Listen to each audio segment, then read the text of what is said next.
우리 먼저 고백하겠습니다. 하나님은 나를 사랑하십니다. 우리를 기뻐하십니다. 우리를 축복하십니다. 아멘. 이 분주한 이 수요일 저녁 간절히 주의 말씀을 갈망하고 사모하며 주님 앞으로 오신 우리 모두를 우리 주님께서 기억하시고 기뻐하시고 축복하시고 사랑하여 주실 줄 믿습니다. 우리가 지금 계속 이 시간 뭘 살펴보고 있죠? 소아시아 7교회에 대하여 살펴봤습니다. 어느덧 6번째 시간입니다. 이렇게 소아시아 7교회가 있고요. 첫 번째 살펴봤던 에베소, 서머나, 세 번째 버가모, 네 번째 두아디라, 그리고 지난주에 사대, 그리고 오늘 6번째 빌라델비아입니다. 빌라델비아는 지난주에 살펴봤던 위에 사대 교회로부터 40km 정도 남쪽으로 떨어져 있는 작은 도시였어요. 그 이름의 뜻은 형제간의 사랑을 의미합니다. 우리가 오늘 첫 번째로 불렀던 찬양처럼 우리가 미움, 다툼, 시기, 질투 버리고 서로를 격려하고 사랑했던 그러한 교회가 바로 이 빌라델비아 교회였어요. 그래서 우리 참 좋은 교회처럼 정말 기쁨으로 서로를 섬기는 교회였습니다. 아멘이 시원치 않은데 다시 한번 해볼게요. 그들은 예수님의 말씀을 따라서 서로 아끼고 사랑하며 우리 참 좋은 교회처럼 서로 기쁨으로 섬기는 그러한 교회였습니다. 아멘. 또 앞으로도 그렇게 될 줄 믿습니다.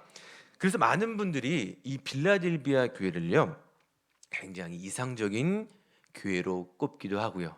그리고 예수님께 책망을 받지 않았던 두 교회 중에 바로 하나가 바로 빌라델비아였습니다. 자, 그럼 여기서 문제. 예수님께 우리가 이미 했었어요. 책망을 받지 않았던 교회 혹시 어딘지 기억하십니까?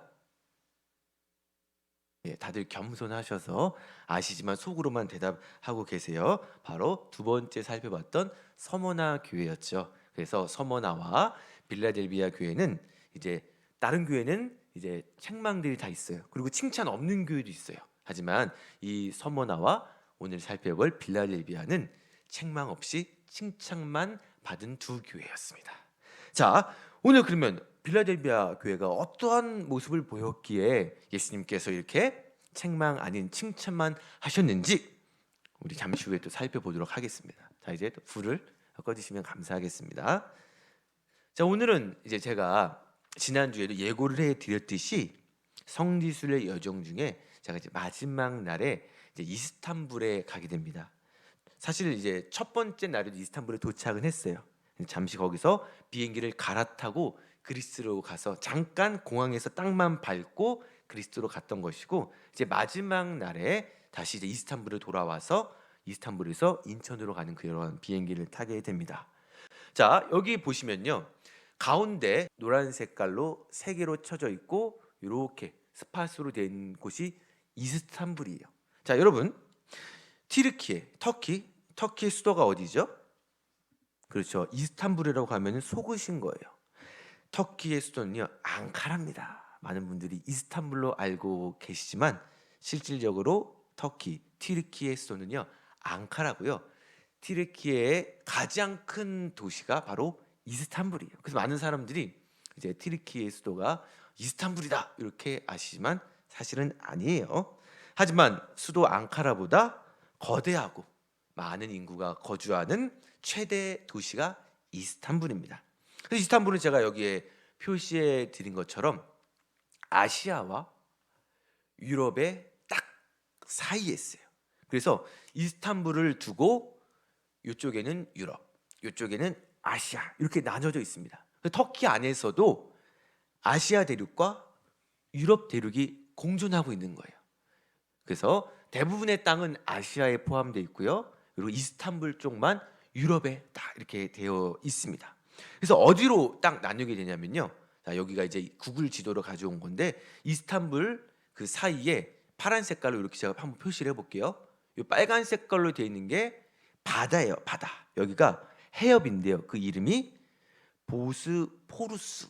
이름 좀 어렵죠? 보스포루스 해협입니다. 그 사이에 흐르는 바다예요. 바다가 보스포루스 해협입니다. 이게 왜 중요하냐면 이 바다를 사이로 아시아와 유럽이 딱 나눠져 있는 거예요. 이 보스포루스 해협이 어디냐면요, 위에는 잘 안 보이실 수 있는데 흑해라고 돼 있어요. 흑해 위에 블랙시, 이제 밑에는 지중해. 흑해와 지중해를 가로지르는 해협이 바로 이 보스포루스 해협인데요. 여기는 세계의 해협 중에 가장 폭이 적은 해협이에요.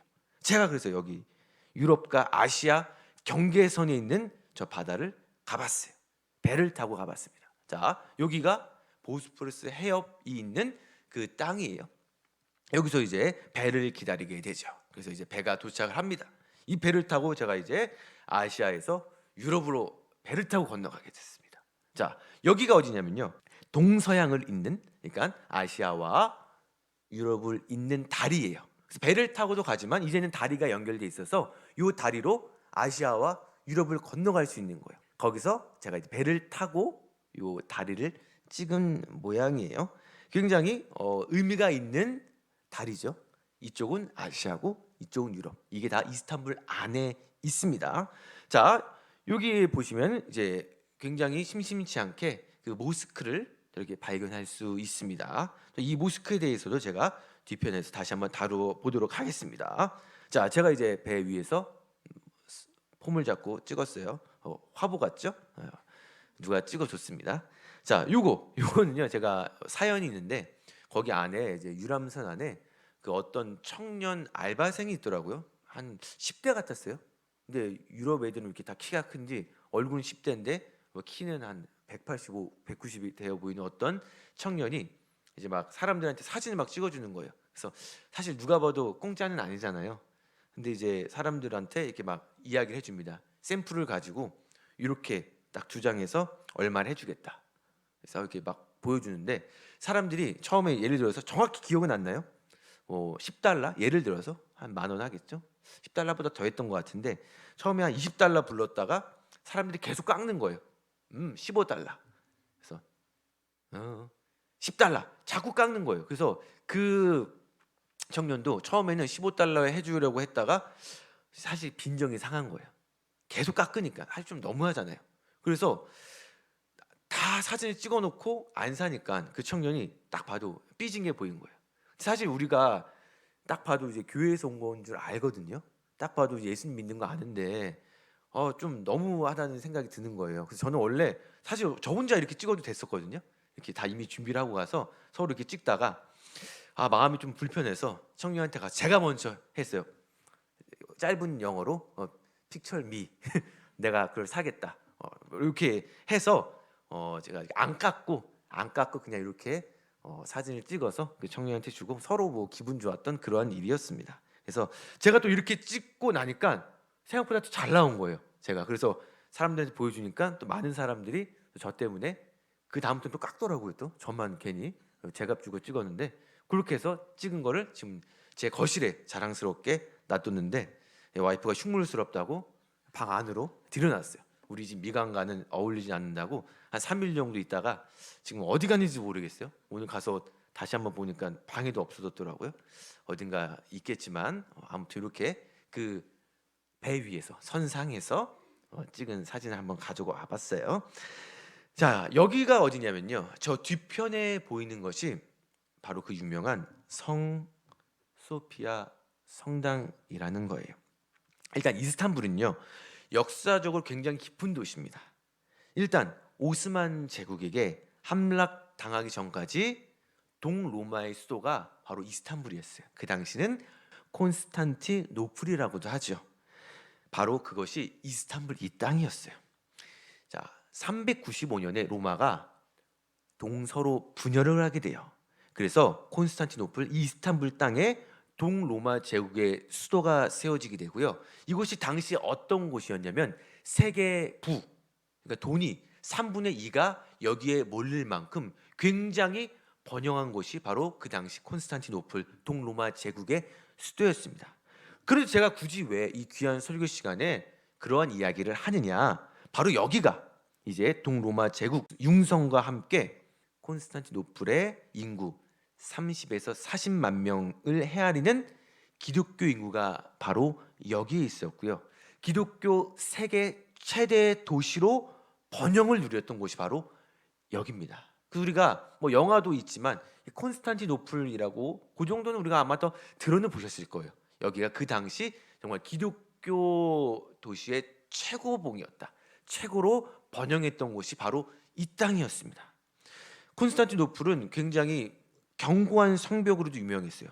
사실 이러한 그 세 개의 부가 모여 있었기 때문에 수시로 많은 침략의 세력들이 있었지만 번번이 이곳을 함락하기 실패했습니다. 그런데 이제 1204년에 제4차 십자군 공격으로 이제 함락이 되고요. 그때부터 이제 도시가 점점 무너지게 됩니다.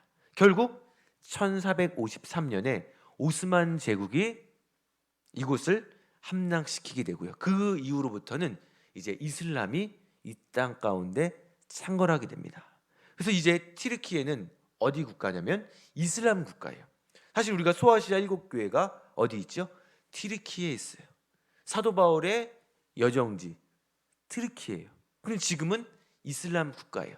이런 안타까운 뭐 여러 가지 세계사가 있지만 제가 간단하게만 이렇게 다루어 드려요. 그것을 우리가 알아야 이것을 볼 때 좀 안타까운 마음으로 우리가 보기 때문입니다. 그래서 우리가 잘 알고 있는 성 소피아 성당 바로 제 뒤편에 있는 저기입니다.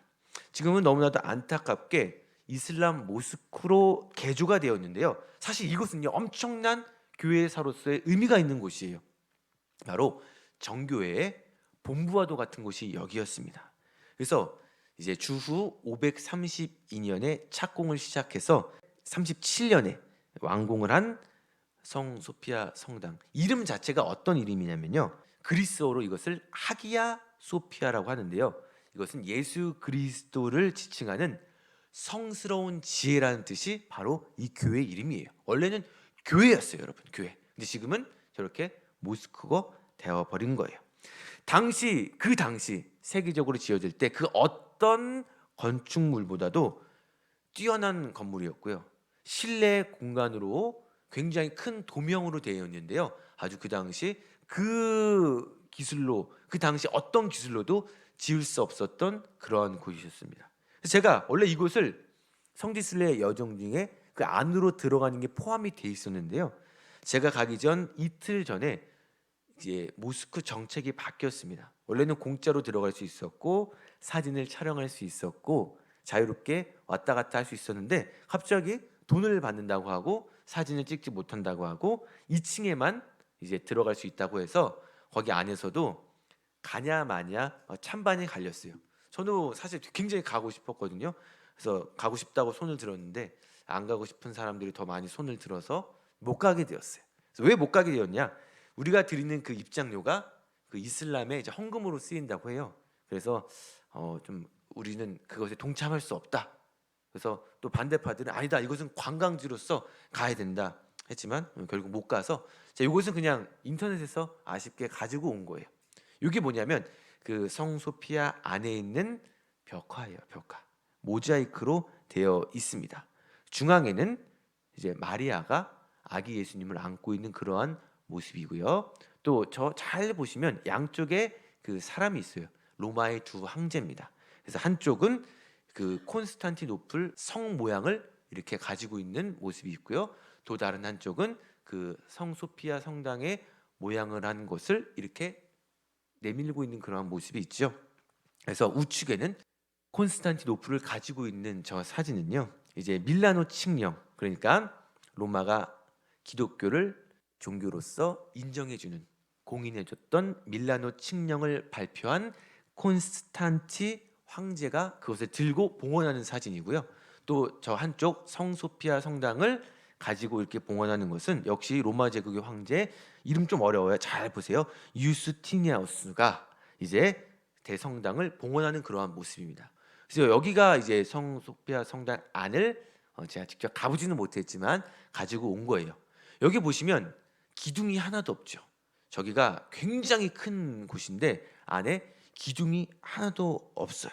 그래서 그 당시에 아직도 저렇게 만들래야 만들 수 없다고 하는데 어떻게 보면은 하나님의 역사하심과 지혜가 있지 않았을까라는 그러한 생각을 해봅니다. 원래 내부에 큰 그 기둥을 세워야만 이 엄청난 하중을 지탱할 수 있는데, 이거는 힘의 그 평형을 이용했다고 해요. 그래서 건물 중앙에 거대한 돔을, 양쪽에 보시면 반원형 돔이 이렇게 있어요. 반원형 돔이 가운데에 그 돔을 수학적으로 딱 정확하게 지탱을 하고 있대요. 그래서 여기 안에는 기둥이 없고 웅장한 모습으로 그렇게 남아 있다고 합니다. 예수 그리스도를 지칭하는 성스러운 지혜라는 이 그 당시 정교회 교회가 이렇게 이슬람 모스크가 되어 버렸다는 사실이 참 마음이 아팠어요. 겉에서 이제 사진을 찍긴 했지만 다시 한번 이 땅 가운데 정말 복음의 역사가 일어날 수 있도록 제가 마음속으로 기도했던 그런 또 생각이 납니다. 그래서 여기가 우리가 알고 있는 성 소피아 성당이었다. 굉장히 역사적으로 의미가 있는 교회였다. 자, 여기는 어디냐면요. 이제 제가 여기는 이제 성 소피아 성당을 들어가진 못했고 그 옆에 있는 블루 모스크라는 곳에 들어갑니다. 블루 모스크는요, 말 그대로 파란 색깔, 안에 내부 타일이 파란 색깔로 되어 있다 그래서 블루 모스크예요. 그래서 정확한 이름은 술탄 아흐메트 모스크인데요, 별명이 블루 모스크입니다. 이거는요 1616년에 완공된 모스크예요. 그래서 착공 당시에, 그 당시는 이미 이슬람 국가가 되었죠. 이미 이 술탄 아흐메드 1세가 야, 우리도 이미 537년에 지어진 그 성 소피아 성당처럼 좀 멋있는 그런 성당을 지어보자. 이미 그 전에도 많은 시도가 있었거든요. 근데 번번이 실패했어요. 성 소피아 성당처럼 짓는 거 실패했어요. 우리도 한번 그 당시 교회로 썼던 그 건물처럼 좀 기둥도 없애고 좀 으리으리한 건물을 지어보자 해서 이제 1000년 이후에 이것을 지었는데 역시 그렇게 하지 못했대요. 그래서 제가 가봤더니 동그라미 쳐져 있는 데가 어디냐면 기둥입니다. 저 기둥이 얼마냐면요, 제가 저 밑에 가서 이렇게 둘러봤는데 제가 이제 한 10번 정도, 성인 남자 10번 정도 이렇게 둘렀더니 끝이 났는데, 그 정도 되는 엄청난 기둥의 굵기가 사방마다 있어요. 그 중에 제가 하나를 그냥 갖고 온 건데, 근데 아까 말씀드렸던 성소피아 성당 그 교회는 여기보다 훨씬 안에가 넓지만 그러한 기둥이 없다는 사실. 1000년 전에 그러한 기술이 있었는데 아무리 그거를 따라 하려고 해도 그렇게 하지 못했다. 아무리 이슬람이 이것을 따라 해보려고 해도 그렇게 하지 못했다는 거예요. 기술이 발전했는데도 1000년이라는 시간이 지났음에도 불구하고 그렇게 하지 못했다는 거예요. 그래서 결국 블루 모스크도 그 성소피아 성당을 따라잡기는 힘들었죠. 그래서 여기 제가 가봤는데 여기 또 이렇게 반원형으로 쳐져 있는 데가 그 사람들이 실제로 기도를 하고 있더라고요. 이제 이슬람 교도를 이제 무슬림이라고 하죠. 무슬림들이 안에서 이제 뭐 기도를 해요. 그래서 저는 딱 그걸 보면서 아, 참 또 안타까운 마음이 들더라고요. 저 영혼들이 좀 불쌍하다. 굉장히 열심히 기도하는데 저들은 지금 누구한테 기도를 하는 것일까? 좀 안타까운 마음이 들었는데 뭐 어쩔 수 없죠. 제가 가서 뭐라고 할 수는 없잖아요. 안 쫓겨나면 다행인 게, 저기 들어갈 때도 그냥 들어가지는 못하고요. 신발 벗고 여자들은 그 얼굴 여기 위에 다 가리고 들어가야 돼요. 그 안에 이제 나눠줘요. 그 스카프 같은 거를. 그래서 우리 성지순례에 있던 사람들도 여자분들은 이렇게 가리고 들어갔습니다. 여기 결국 블루 모스크는 성소피아 성당을 따라가지 못했다. 자, 여기는 어디냐면요, 뒤편에 보이는 것이 역시 여기도 교회예요. 교회. 여기는 이제 그 성소피아 성당보다 더 먼저 지어진 교회입니다. 아야 이리나라는 교회예요.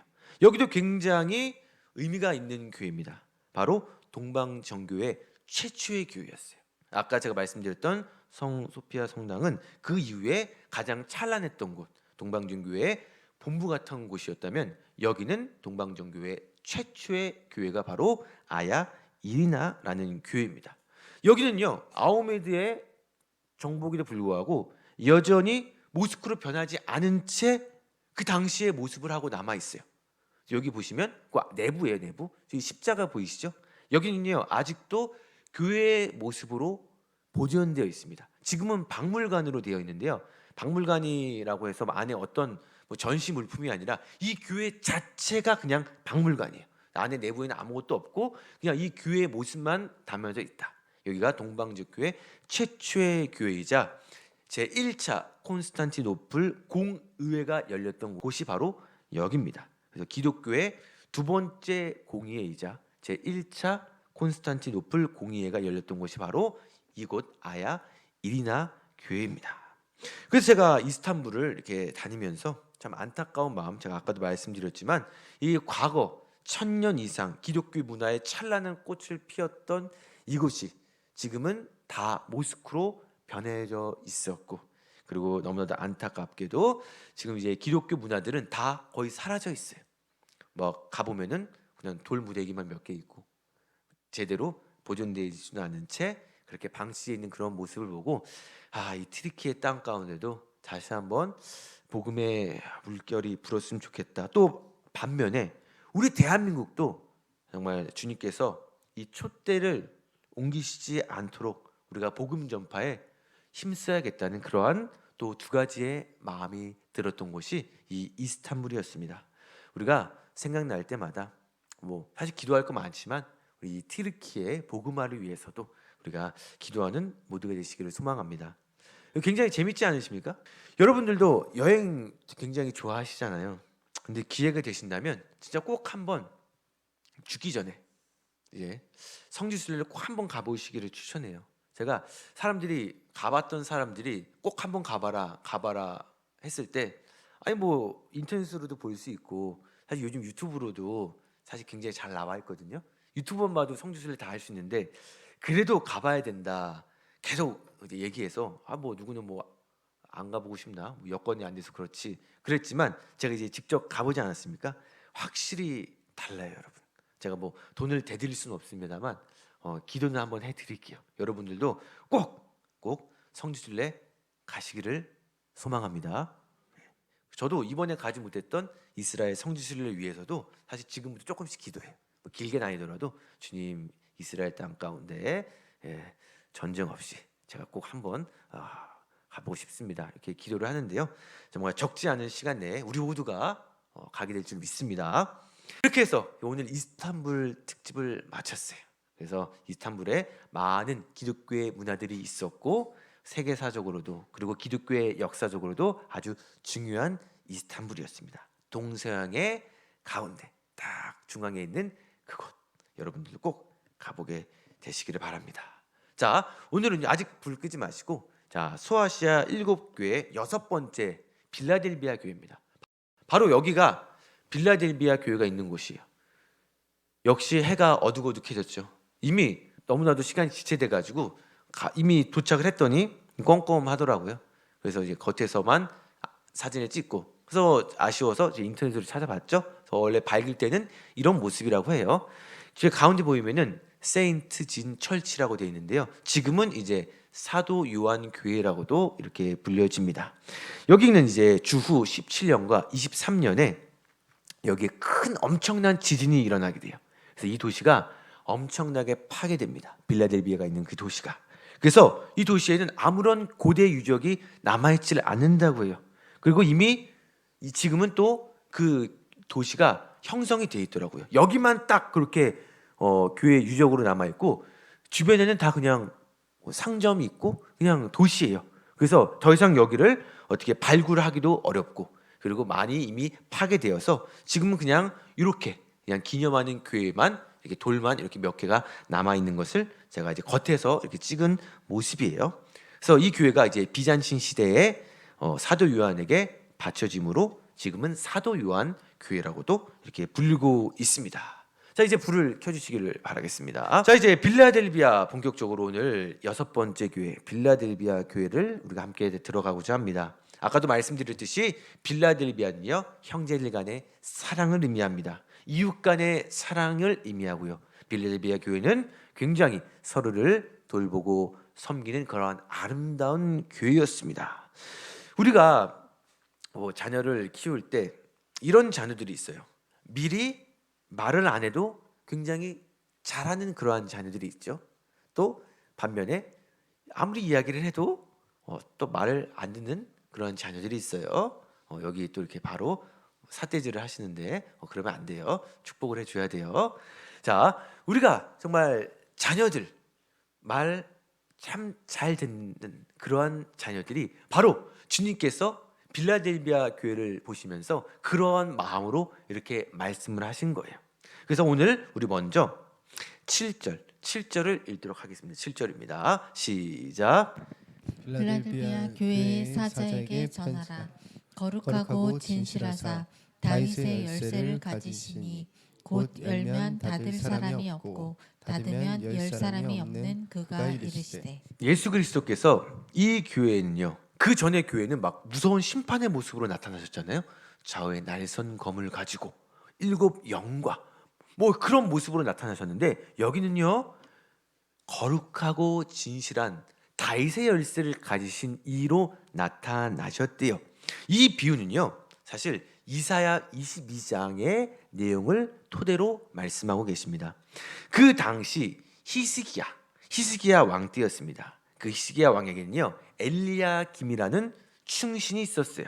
당시 그는 왕의 모든 업무를 관장하는 그러한 자리에 있었는데요, 그 누구도 이 엘리야김을 통하지 않고서는 히스기야 왕을 만날 수가 없었어요. 이러한 엘리야김의 역할을 비유하면서 예언된 말씀이 바로 이 말씀입니다. 우리 참고 구절 한번 읽겠습니다. 참고 구절 시작. 내가 또 다윗의 집의 열쇠를 그의 어깨에 두리니 그가 열면 닫을 자가 없겠고 닫으면 열 자가 없으리라. 여기 비교해 보시면 이 내용이 바로 이 이사야의 그 내용을 바탕으로 쓰여진 것을 우리가 볼 수 있죠. 예수님께서는요 이미 이 빌라델비아 교회 800년 전에 예언된 이 열쇠를 가지신 분으로 지금 어디에 나타나셨다? 이 빌라델비아 교회에게 나타나신 거예요. 엘리야김의 이름의 뜻은 하나님께서 들어 세우셨다는 뜻이고요. 다윗 집의 열쇠는 바로 하나님 나라 천국 열쇠를 의미합니다. 엘리야김만이 왕을 만날 수 있는 어떠한 거였죠? 열쇠였잖아요. 그래서 마찬가지입니다. 천국으로 가는 열쇠는 오직 누구한테 있다? 예수님한테 있다. 그래서 그 당시 히스기야 왕과 엘리야김의 사이를 비유해서 그 천국 문의 열쇠는 누구한테 있다? 하나님으로 갈 수 있는 길은 오직 예수 그리스도밖에 없다. 그 비유를 지금 이사야에서 이미 하고 있는 거예요. 그리고 이 빌라델비아 교회에게 어떤 문을 열어 주셨냐? 바로 열면 닫을 사람이 없고 닫으면 열 사람이 없도록 만드셨다는 거예요. 이 천국 문을 지금 빌라델비아 교회에게 예비하여 주셨다는 거예요. 천국으로 들어가는 문은 오직 예수 그리스도에 의해서만 열리고 닫힌다는 거예요. 오직 예수님만이 길이요 진리요 생명이신 것을 믿으십니까? 아멘. 우리가 예수님을 통하지 않고서는요 하나님 나라에 갈 수 없다는 사실을 우리는 믿고 나아가야 됩니다. 이 빌라델비아 교회처럼 우리 참 좋은 교회가 정말 열린 천국 문을 맞이하는 복되고 귀한 일꾼들 되시기를 소망합니다. 우선 예수님은 앞에 5 교회에서도 말씀하셨듯이 8절을 보면은 내가, 예수님이 너의 행위를 안다고 말씀을 하세요. 근데 어떤 것을 안다고 말씀하시냐면 작은 능력을 가지고서도 나의 말을 지키고 내 이름을 배반하지 않았다고 말씀하십니다. 여기서 작은 능력은요 예수님을 믿으면 누구나 받게 되는 그러한 능력을 말씀하세요. 그 빌라델비아 교회는 그 전에 부유한 도시, 막 굉장히 풍족한 도시들이 많았잖아요. 그런 도시와는 다르게 연약하고 작은 능력을 가졌지만 그럼에도 불구하고 믿음을 지키고 예수님의 이름을 배반하지 아니했다고 예수님께서 이렇게 칭찬하고 계십니다. 얼마나 예수님 보시기에 기특하셨겠어요. 그래서 예수님께서 이렇게 칭찬을 하신 거예요. 우리도 마찬가지입니다. 우리도 보편적인 능력이 있고요, 은혜가 있습니다. 우리에게는 다 부족하고 연약하지만 그래도 예수님께서는, 우리 주님께서는 1달란트씩을 우리에게 주셨다고 말씀하시죠. 이 1달란트가 우리 뭐 요즘 이제 여기 하나가 있지만 달란트 잔치 하잖아요. 한 달란트로 뭘 살 수 있겠느냐. 하지만 요즘 이 한 달란트를 지금 시세로 따지면 한 4억 정도 된다고 해요. 여러분들이 지금 4억 정도 다 갖고 계신 거예요. 예. 예, 통장 한번 열어보세요. 그 뭐 이 세상의 4억은 아니지만 우리는 다 그 정도의 가치를 가지고 있는 그러한 사람들이라는 거예요. 내 통장 보고 막 절망하지 마시고 우리는 모두가 이 한 달란트 최소 한 달란트씩을 가지고 있는 그러한 주님의 일꾼이라는 거예요. 우리가 비록 이 작은 능력을 가지고서도 이 말세에 예수 그리스도의 이름을 배반하지 아니했다. 하나님의 기준은요, 가진 것이 많느냐 적으냐가 아니라 지금 우리가 우리에게 주어진 그 믿음과 능력을 가지고 순종하느냐 안 하느냐 하나님께서는 그것을 보신다는 거예요. 우리가 뭐 우리의 가진 모든 것 어떨 때 하나님께서 역사하시느냐, 우리의 힘을 온전히 내려놓고 나는 할 수 없지만 온전히 성령님의 권능이 나의 능력이 될 줄 믿습니다. 이 말씀을 의지하고 나아갈 때에 우리 가운데 이러한 능력을 허락하여 주신다는 거예요. 우리가 요즘 매일 성경 본문 어디로 하고 있죠? 마가복음을 하고 있어요. 월요일 새벽 큐티 본문에 이제 뭐 크게 두 가지 테마가 있었는데 그때 시간 관계상 담임 목사님께서 밑에 테마는 생략을 하셨어요. 그때 밑에 테마가 어떤 거였냐면 이제 가난한 과부, 그 과부가 드린 그런 헌금이었습니다. 예수님은 종교적인 열심에 가득 찬 바리새인들을 책망하시기 위하여 동전 두 닙을 헌금한 가난한 과부에 대하여 말씀하시고 그녀를 칭찬하셨어요. 예수님께서 그렇게 하신 이유가 바로 이것이었습니다. 이 가난한 과부는 헌금함에 넣는 그 모든 사람들보다 많이 넣었다고 말씀하세요. 그러니까 우리의 능력이 작을 수도 있어요. 겉으로 보기에는 연약할 수 있어요. 하지만 우리의 모든 것을 주님께 드릴 때 주님께서 우리의 그 중심을 보시고 칭찬하여 주신다는 거예요. 얼마나 많은 달란트를 받았냐는 게 중요한 것이 아니라 그것을 어떻게 주님을 위하여 신실하게 사용했느냐, 주님은 그것을 보신다는 거예요. 하나님께서 우리에게 성령의 능력을 주신 이유는요, 하나님의 말씀을 지키는 일에 이 능력이 필요하기 때문이고요. 이 능력을 붙잡고 나아갈 때에 이 어려운 세상 가운데 우리가 온전히 승리할 수 있기 때문이에요. 그런데 우리는요, 그 축복을 받아가지고 자꾸만 세상 가운데 나간다는 게 문제인 거예요. 정말 어렵고 힘들 때, 건강을 잃어버렸을 때, 물질적으로 어려울 때 주님께서 그 모든 것들을 해결해 주셨는데 그 능력을 가지고, 그 회복의 능력을 가지고 우리가 세상 가운데로 나아간다면 하나님께서 주시는 그 능력을 우리가 온전히 받아 누릴 수 없고 있는 것도 다시 빼앗길 수 있다는 거예요. 반면에 우리가 하나님께 받은 능력을 온전히 하나님 말씀 가운데 사용하며 나아갈 때에 우리에게 더 큰 능력을 허락하여 주신다는 것이죠. 그리고 우리는 그 능력을 가지고 맨 밑에 보면은 예수님의 이름을 배반하지 않는 그러한 삶을 살아야 된다는 거예요. 자, 그러면 이 배반하지 않는 게 무엇이냐? 여기서도 이제 말씀을 하셨죠. 우리 마태복음 참고 구절 읽겠습니다. 시작. 누구든지 사람 앞에서 나를 시인하면 나도 하늘에 계신 내 아버지 앞에서 그를 시인할 것이요, 누구든지 사람 앞에서 나를 부인하면 나도 하늘에 계신 내 아버지 앞에서 그를 부인하리라. 마태복음에서 말씀하시죠. 사람들 앞에서 쉽게 말씀드려서 나는 예수님 믿는 사람입니다. 당당하게 이야기하고 우리의 삶 가운데 그러한 모습을 보이고 나아간다면 나도, 그 예수님도 하늘에 계신 내 아버지 앞에서 너의 이름을 안다, 이렇게 시인하시는 것이고, 반면에 우리가 굉장히 안 믿는 사람처럼 살아가고 예수님을 모른다고, 이제 말세의 지말이 가까울수록 환난과 핍박이 다가오잖아요. 그럴 때 입 꾹 닫고 예수님 안 믿는 척하면서 예수님을 부인한다면 굉장히 무서운 말씀이에요. 나도 하늘에 계신 내 아버지 앞에서 너를 모른다 한다, 이렇게 말씀하시는 거예요. 그러니까 예수님 다시 오신 다음에 누구 누구 예수님 저 누구예요? 그래서 누구 이렇게 하실 수 있다는 거예요. 굉장히 무서운 말씀이죠. 그러니까 우리가 우리의 능력으로는 이 예수님 다가올 이때에 우리의 능력 가지고는요 온전히 그것을 감당할 수 없지만 주님께서 주신 능력을 붙잡고 나아갈 때에 어려운 환난 가운데 배반하지 않을 수 있는 능력을 우리 가운데 허락하여 주신다는 거예요.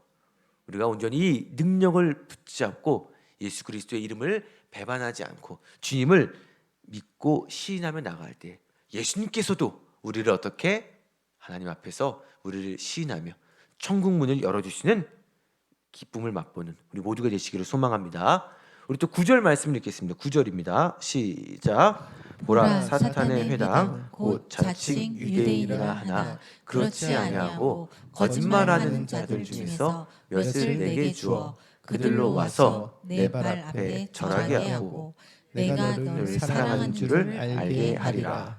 지금 우리가 살펴보고 있는 빌라델비아 교회는요 예수님께 책망받지 않았던 두 번째 교회였어요. 첫 번째 교회 서머나 교회는요 너희 가운데서 몇 사람을 옥에 던져 시험을 받게 하겠다고 하셨지만 이 빌라델비아 교회는요 반면에 교회를 핍박하는 유대인 몇 명을 그 교회 앞에 무릎을 꿇게 해주시겠다고 말씀하세요. 이러한 차이, 아마도 서머나 교회는 칭찬받을 만한 신앙을 가졌지만 아직 조금은 빌라델비아 교회에 비해서 조금 부족한 믿음을 가졌지만 이 빌라델비아는 지극히 작은 것으로 큰 것을 남겼기에 더 이상의 연단은 필요 없을 것이라는 말씀을 그렇게 하여 주신다는 거예요. 그래서 어떠한 칭찬을 하셨냐? 8절에 너희들에게는 너희 앞에 천국문이 열려 있다는 칭찬을 하십니다. 8절에 천국문이 열리게 될 것이라는 칭찬, 그리고 10절에 시험의 때를 면하게 해주시겠다. 그러니까 시험을 면제해 주겠다는 그러한 칭찬. 11절에 너희 가운데 이미 멸관이 있는데 그 멸관을 아무도 빼앗아가지 못하게 하겠다는 그러한 축복을 해주세요. 그 이미 빌라델비 교회는 어떤 것들이 있었냐? 천국 문을 향한 열린 문을 허락하셨고요. 그리고 시험의 때를 면제하는 면제권을 허락하셨고, 그리고 멸류관을 이미 너희가 소유한 자로서 그것을 아무도 빼앗지 못하게 하신다는 그러한 축복의 말씀을 하여 주신다는 거예요. 정말 엄청난 축복 아니겠습니까? 천국의 문이 열리고 시험의 때가 면제되고 멸류관이 이미 주어진 것, 이것이 바로 작은 능력으로 복음을 지킨 자에게 주시는 그러한 상급이라는 거예요. 오늘도 이 수요일이죠. 여기 계신 분들 중에 또 수요전도에 함께 참여하신 분들도 계시고 또 토요전도에 또 굉장히 신실하게 참여하신 분들도 계실 거예요. 여기 계신 분들을 제가 한 분 한 분 보니까 여기 계신 분들은 굉장히 복음에 열정적이고 복음에 굉장히 정말 우리의 모든 것을 이렇게 드리는 그러한 분들인 줄 제가 압니다. 사실 우리는 굉장히 연약하고 부족하죠. 우리가 사실 그들을, 이 세상 사람들 얼마나 차갑습니까? 요즘은 말 거는 것도 쉽지 않아요. 괜히 함부로 말 걸었다가 이상한 사람으로 무리죠. 예전에는 사실 우리가 뭐 길 가다가도 그냥 버스 정류장에서 사실 그냥 안부 인사 정도? 동네 분들, 아예 모르는 사람은 좀 그렇지만 동네 사람들에게 서로 인사도 하고, 아유 어디 가세요? 뭐 우리 이렇게 굉장히 어르신들 특징이 있잖아요. 처음 봤는데도 뭐 사셨어요? 하면 이제 아유 여기 알타리가 싸서 세 단 샀슈? 처음 보는데 한 단 드릴까요? 그러면 아유 뭐 얼마에 드릴까요? 뭐 이렇게 뭐 처음 보는 사이인데도 막 버스에서 그런 정겨운 모습, 여기 계신 분들은 다 도시 분들이라 모르실 수 있는데 저는 이제 강원도에 살았거든요. 동해에서도 살고 그랬는데 옛날에 그 이제 동해에서 버스를 타면 그런 광경이 볼 수 있었어요. 다 시장에 딱 내리면 막 할머니들이 타세요. 막 다 뭐 이따만한 팟캐스트고 타셔가지고 막 그런 것들이 생각이 나는데 요즘은 함부로 말도 못 걸어요. 괜히 말 걸었다가 이상한 사람으로 몰리고 다 또 귀에 또 이거 하나씩 끼고 있잖아요. 말 걸어도 말 거는 줄 몰라요. 굉장히 차가운 이러한 시대 가운데 이 우리가 복음을 전하는 게 사실 쉽지는 않아요. 그럼에도 불구하고 어떻게든 이 복음 전파를 위하여 힘쓰시는 분들 정말 축복합니다. 그리고 주님께서 말씀하세요. 너희들에게 천국 문이 예비되어 있고 시험의 때를 면제할 수 있는 특권을 주고 너희에게 주어진 면류관을 아무도 빼앗지 못하게 하겠다는 그런 말씀이 이 복음 전파에 힘썼던, 작은 능력임에도 복음 전파에 힘썼던 빌라델비아가 받았고요. 오늘날 우리에게도, 우리의 연약한 믿음이지만 그 작은 능력을 가지고 복음 전파에 힘썼던 우리에게 주어주시는 그런 축복인 줄 믿습니다. 그리고 이 축복을 우리 모두가, 그리고 우리 교회가 받아누기를 소망합니다. 그런데요, 이 능력 가운데 우리도 10절 한번 읽겠습니다. 10절 시작. 내가 나의 인내의 말씀을 지켰은즉 내가 또한 너를 지켜 시험의 때를 면하게 하리니 이는 장차 온 세상에 임하여 땅에 거하는 자들을 시험할 때라. 말은 굉장히 아름답고 좋아요. 하지만 이 안에는요, 우리 가운데 이 인내의 말씀을 지켜야 된대요. 예수님의 재림을 기다리기 위해서는요, 세상 사람들의 놀림감이 될 수도 있고요, 믿는 사람들조차 언급하기를 꺼려야 할 때가 온다고 합니다. 또 예수님을 진정으로 기다리는 자에게 정말 작지 않은 그러한 인내가 필요하다고 분명히 말씀을 하세요. 하지만 인내의 말씀을 지키는 자에게는 어떠한 것이 오게 되느냐? 바로 이 다윗의 열쇠를 가지신 이의 모습으로 우리 가운데 나타나여 주신다는 거예요. 작은 능력으로 예수님의 인내의 말씀을 지켰던 교회, 이 빌라델비아 교회 같은 이 교회가 다윗의 열쇠를 수여한 교회가 되어 주신다는 거고요. 정말 우리도, 그리고 우리의 참 좋은 교회도 이 다윗의 열쇠를 가지는 교회가 되기를 소망합니다. 예수님은 부자의 많은 헌금보다 가난한 과부의 주님을 칭찬하셨죠. 내세울 만한 특별한 은사가 없음에도 예수님을 부인하지 않고 복음 전파에 힘썼던 빌라델비아 교회, 그리고 오늘 우리 참 좋은 교회. 자, 우리 마지막으로 11절 읽고 끝을 내겠습니다. 11절입니다. 시작. 내가 속히 오리니 내가 가진 것을 굳게 잡아 아무도 내 면류관을 빼앗지 못하게 하라. 바로 그러한 사람들과 그러한 교회에게 이 생명의 면류관을 허락하여 주신다는 겁니다. 말씀을 정리하겠습니다. 오늘 빌라델비아 교회는요, 작은 능력을 가지고도 말씀을 지키기 위하여 힘썼습니다. 그리고 그 능력을 가지고 예수님을 그 핍박 가운데도 배반하지 않았습니다. 그래서 예수님께 책망이 아닌 칭찬만 받은 그러한 교회였습니다. 그래서 예수님께서는 이 빌라델비아에게 정말 다윗의 열쇠를 가지신 이로 나타나셨고 천국의 문을 열어주셨고 시험의 때를 면하게 하시며 생명의 면류관을 허락하시는 은혜를 허락하셨습니다. 우리 참 좋은 교회가, 그리고 우리 각 사람 한 명 한 명이 내가 내 인내의 말씀을 지켰은즉 정말 시험의 때를 면하게 하신 그 예수님의 말씀, 그 말씀이 우리의 말씀이 되기를 소망합니다. 그러므로 우리 교회가 말씀이 살아있는 교회, 성령이 역사하시는 교회, 그리고 구제와 선교에 힘쓰는 교회, 서로 사랑하고 가르치고 배우기를 힘쓰는 교회, 예수님 안에 참 교지가 있는 교회, 정말 건강한 사람, 건강할 가정을 만드는, 잃어버린 영혼들을 예수님께로 인도하는, 예수님께 칭찬받는 우리 교회가 될 줄 믿습니다. 기도하겠습니다. 빌라델비아의 교훈을 통하여 작은 능력을 가졌지만 주의 말씀을 지키며 그 이름을 배반하지 않는 것에 대한 복을 깨닫게 하심에 감사를 드립니다.